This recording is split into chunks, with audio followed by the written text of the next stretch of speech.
برائے مہربانی ڈاکٹر سعید مکی کے چینل کو سبسکرائب کریں اور بیل آئیکن پہ کلک کریں۔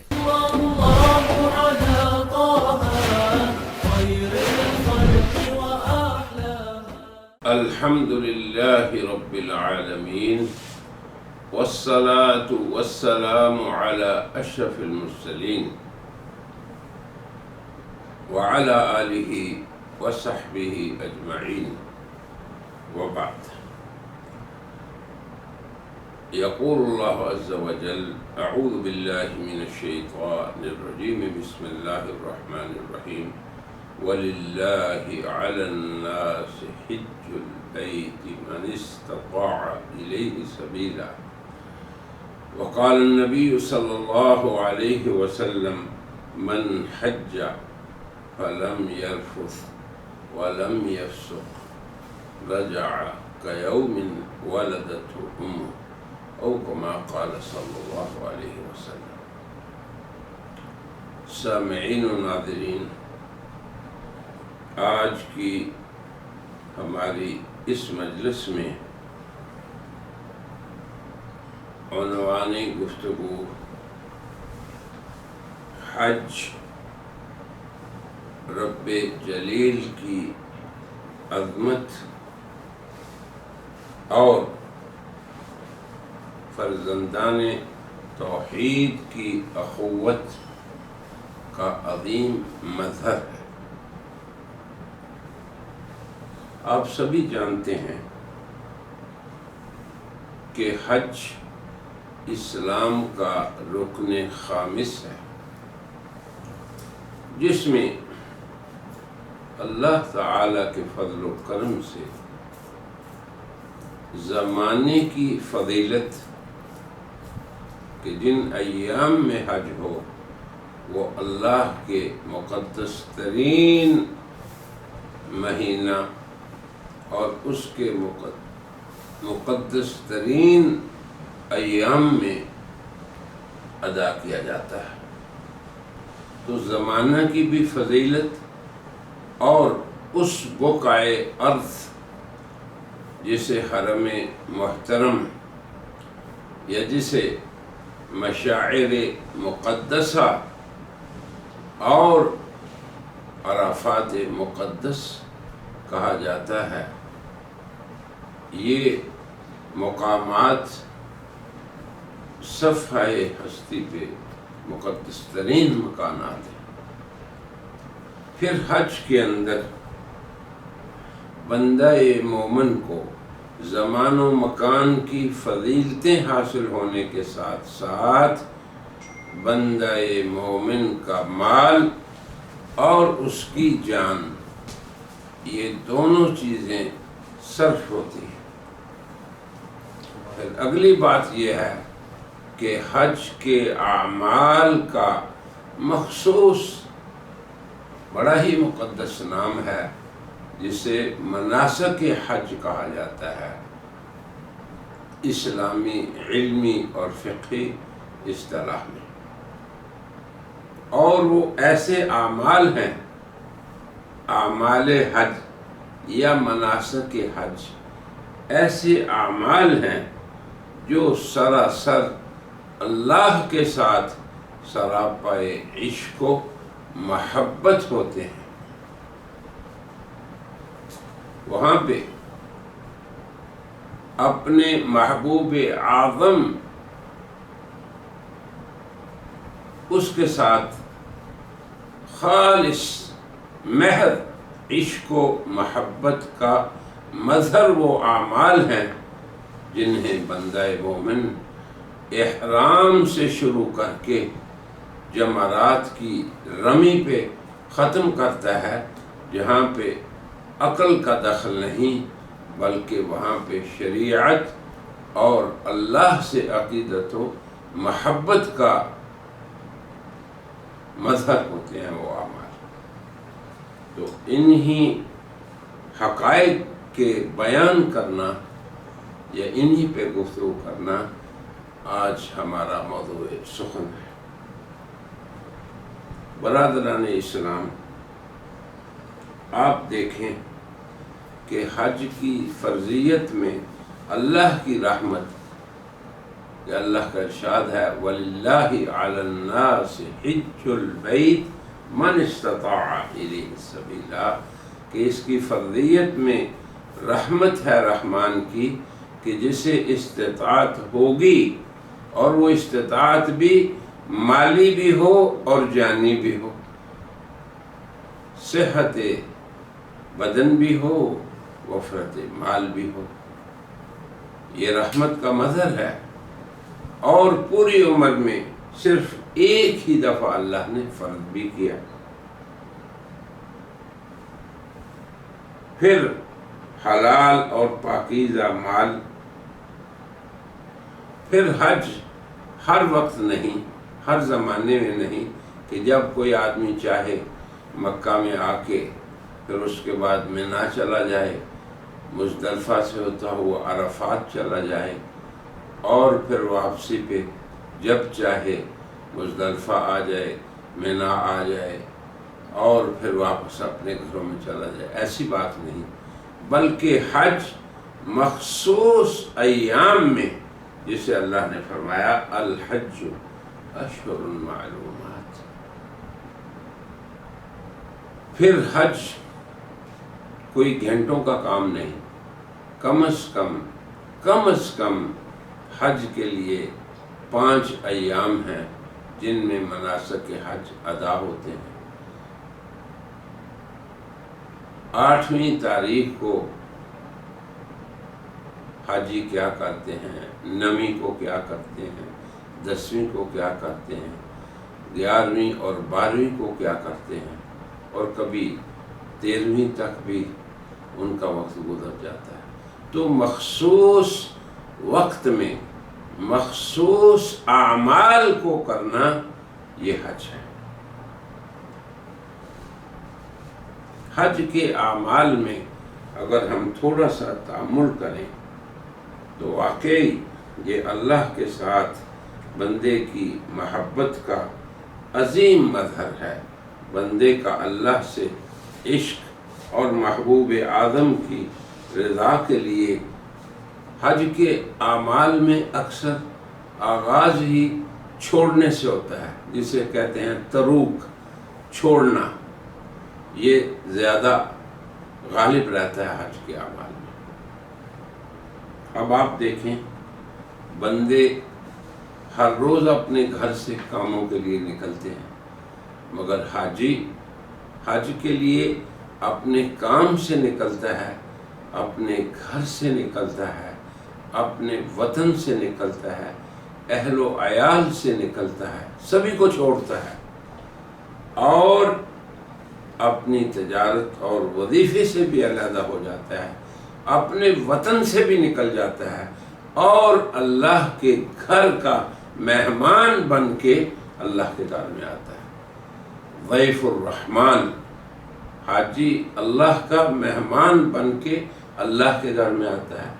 تو اللہ کا گھر جسے بیت اللہ الحرام اللہ نے فرمایا، جسے فرمایا ان اول بیت وضع للناس للذی ببکۃ مبارکہ، ایسا گھر جسے اللہ نے اپنا گھر کہا، حالانکہ یہ نہیں کہ اس گھر کی عمارت کو اللہ نے بنایا ہے، اس کے فرشتے آئے تھے، یا اس کے پتھروں کو جوڑا ہے، بندوں نے ہی بنایا ہے اسے، مگر اللہ نے جب اس کو اپنی طرف منسوب کر لیا، جیسے زمانے کو جب اللہ اپنا زمانہ کہہ دے، رمضان کو اپنا مہینہ کہہ دے، تو وہ سارے مہینوں کا سردار بن جاتا ہے۔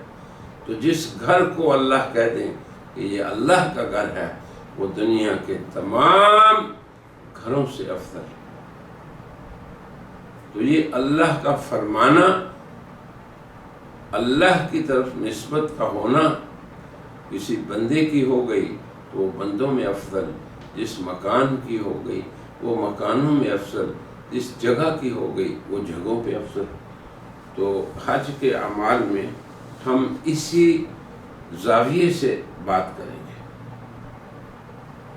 تو حج ہم نے یہ عرض کیا کہ شریعت کے اندر، بلکہ لغت کے اندر بھی مخصوص مکان کی زیارت ہے، مخصوص زمانے میں، خاص زمانے میں۔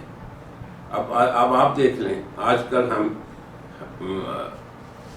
عشرہ اول ہے یہ ذوالحجہ کا، ایسا زمانہ کہ جناب رسول اللہ صلی اللہ علیہ وسلم نے، جیسے ہم نے پہلے بھی مدارس میں عرض کیا ہے ان ایام کی فضیلت کو، اور یہ فضیلت پوری دنیا میں ہے، جہاں بھی مسلمان بستے ہیں، جہاں بھی ذوالحجہ کا چاند نظر آیا ہے، ان ایام میں بندے کے اعمال صالحہ میں سے کوئی عمل ان کے علاوہ افضل نہیں، حتیٰ کہ وَلَلْجِہَادُ فِي سَبِيلِ اللَّهِ۔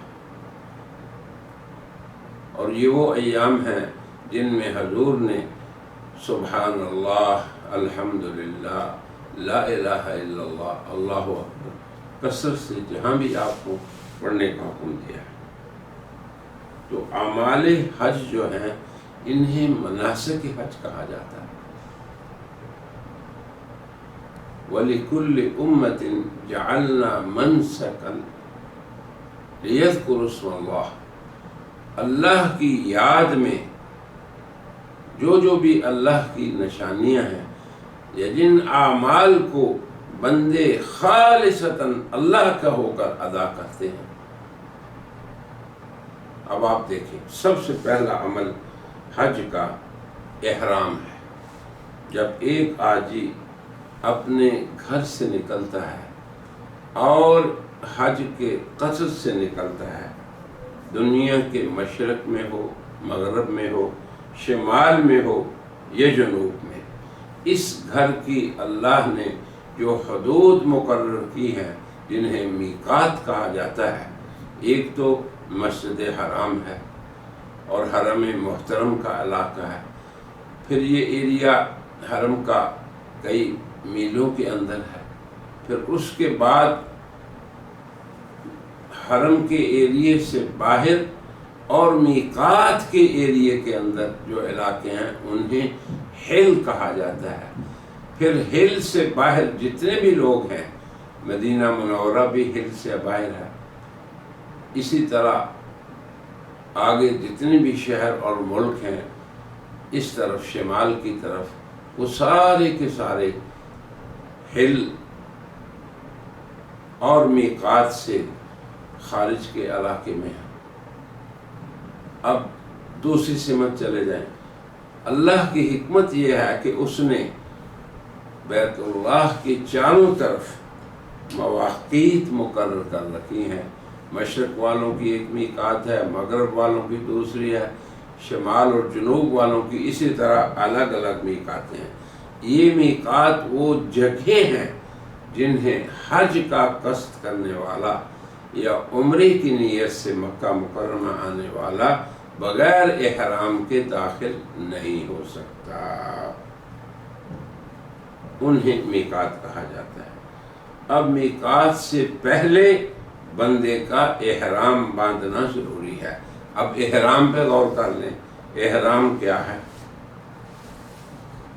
اپنی عادت کا لباس، عادتاً جو لوگ پہنتے ہیں، بعض لوگ دھوتی قمیص پہنتے ہیں، بعض پاجامہ شلوار پہنتے ہیں، بعض کچھ پتلون پہنتے ہیں، کچھ اپنے اپنے علاقائی لباس ہیں۔ تو احرام کے اندر بندہ جب نیت کرتا ہے اللہم انی ارید الحج یا اللہم انی ارید العمرہ، حج کی یا عمرے کی نیت کرتا ہے، یا حج اور عمرے کی اکٹھے نیت کرتا ہے، یا صرف حج کی نیت کرتا ہے، یا صرف عمرے کی، یہ مختلف نیتیں ہیں۔ تو اب صاف ستھرا ہو کے اپنے حلال اور پاک مال سے بندہ جب اس سفر کا آغاز کرتا ہے، گھر والوں کو ان کا بندوبست کرنے کے بعد، تو میقات کو کراس نہیں کر سکتا۔ یہیں سے دیکھیں اللہ کے گھر کی عظمت کا اعلان کر رہا ہے بندہ، اور اپنے وطن کو، گھر کو، بار کو، کام کو، وظیفے کو، سب کو چھوڑ کے، اور یہ سارا کچھ چھوڑ رہا ہے رحمان کی مہمانی میں داخل ہونے کے لیے، تاکہ وہ اللہ راضی ہو جائے اس سے، حضور اللہ تعالیٰ کا ارشاد ہے فمن فرض فیہن الحج فلا رفث ولا فسوق ولا جدال. اب جس شخص نے اپنے اوپر حج کو واجب کر لیا، فرض کر لیا، تو اب اسے کیا کرنا ہے؟ حج کی ادائیگی تک نہ بے حیائی کی گفتگو، نہ بے حیائی کا کام، یا اللہ کی نافرمانی کی گفتگو، نہ اللہ کی نافرمانی کا کام. ہر حرام سے بچنے کا التزام اس نے کرنا ہے، اور صاف ستھرا ہو کر دو چادریں جو سلی ہوئی بھی نہیں. اب آپ دیکھیں، محرم اور حرم کی قصد کرنے والے نے اپنا اللہ سے، اپنے رب سے عشق اور محبت کا ایسا اظہار کیا کہ اس نے تمام دنیا کی چیزوں کو ترک کر کے صرف زبان سے یہ اعتراف اور اعلان کر رہا ہے لبیک اللہم لبیک لبیک لا شریک لک لبیک الی آخرہ. پھر تحمید، تکبیر، اللہ اکبر، الحمدللہ، تحلیل، لا الہ الا اللہ. تو گویا ظاہر لباس بھی اس کا اور زبان سے نکلنے والے کلمات بھی اس کے.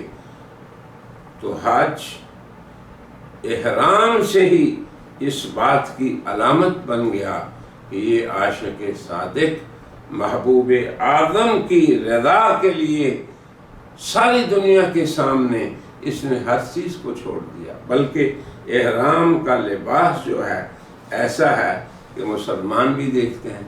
اگر آپ مغرب یا مشرق کے بلاد کفر سے آ رہے ہیں تو سارے لوگ دیکھ لیتے ہیں کہ بندے مومنین قاصدین حرم کس طرح اپنی عادت اور اپنے اس لباس کو جو بچپن سے پہنتے رہے، بلکہ بعض لوگ تو ایسے بھی ہوتے ہیں کہ ساری عمر انہوں نے چادر نہیں باندھی ہوتی. تو یہ سب کچھ احرام اور اس کا یہ منظر یہ اس بات کی علامت ہے کہ اللہ کی زمین پہ بسنے والے تمام انسان گواہی دیں کہ اللہ کا یہ بندہ محض اللہ کو منانے کے لیے اس نے دنیا کی ہر چیز کو ترک کر دیا، زیب و زینت کو ترک کر دیا اور دیگر جتنی بھی حلال چیزیں تھیں. پھر آگے دیکھیں یہ امت کی وحدت کا مظہر کیسے ہے کہ پوری دنیا کے مسلمانوں کا ایک ہی احرام ہے. نہ گورے کا فرق رہا، نہ کالے کا، نہ رنگ کا، نہ نسل کا، نہ وطن کا، نہ تہذیب و ثقافت کا.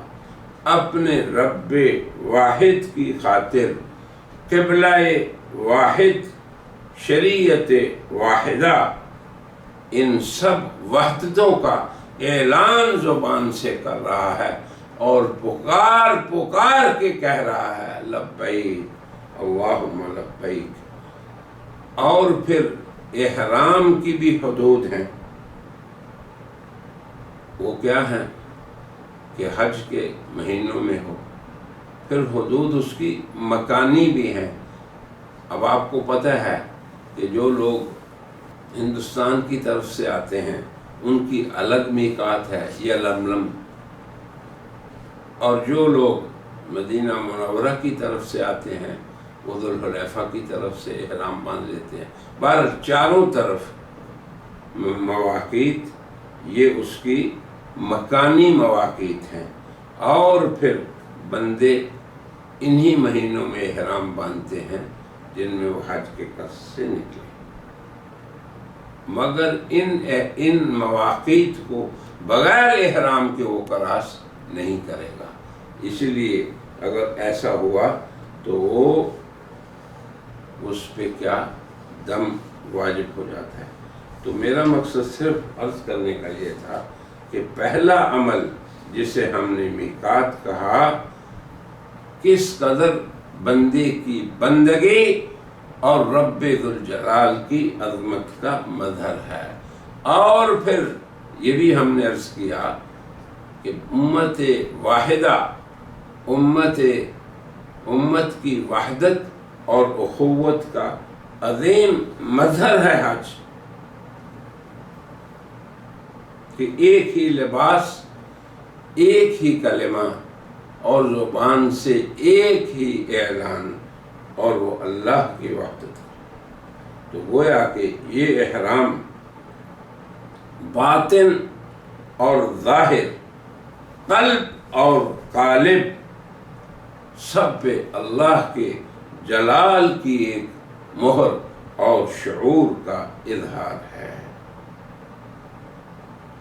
اور بیت اللہ کی عظمت کا اقرار ہے، اور بندہ خود بھی گواہی دے رہا ہے اور ہر دیکھنے والے کو گواہ بنا رہا ہے، اور دیکھنے والے مسلمان بھی ہیں اور غیر مسلم بھی، اور سبھی پہچان لیتے ہیں اس محرم کو۔ کیا پہچان لیتے ہیں؟ یہ جان لیتے ہیں کہ یہ اسلام کے مرکز اول، محبت وحی ربانی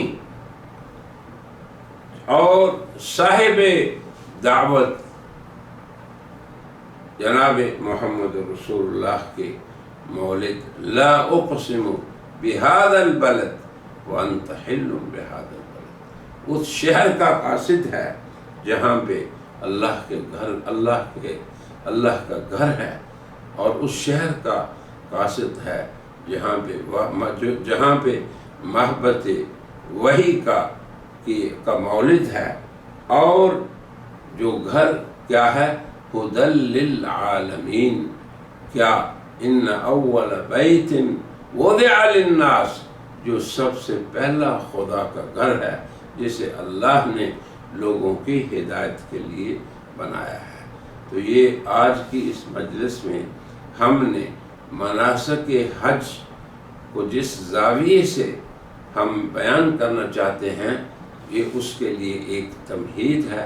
انشاءاللہ بقیہ مناسک حج پہ ہم اسی عنوان سے آئندہ مجلس میں گفتگو کرتے ہیں۔ وآخر دعوانا ان الحمدللہ رب العالمین۔ برائے مہربانی ڈاکٹر سعید مکی کے چینل کو سبسکرائب کریں اور بیل آئیکن پہ کلک کریں۔